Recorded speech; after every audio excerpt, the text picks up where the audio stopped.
Hello everyone, welcome back to the channel. How to fix Instagram fans option not showing problem. See, this is the problem, how to fix it. Okay, let's get started. First, open your Google Play Store and now here Instagram app and check update your Instagram app. My Instagram app already updated. Okay, go back. And second step, go to your phone settings and scroll down.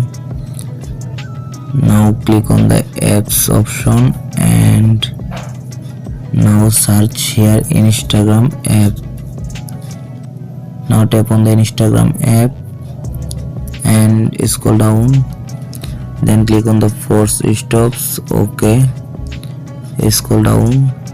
Now tap on the storage and clear cache, clear data, delete. Okay, go back.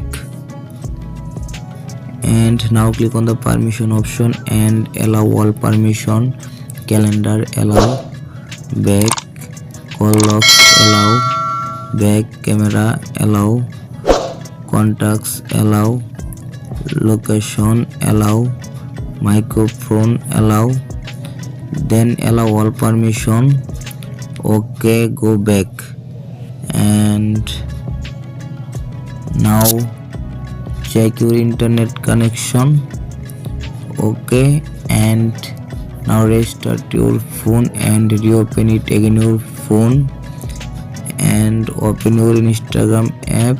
And I hope your problem has been solved successful. Please subscribe my YouTube channel.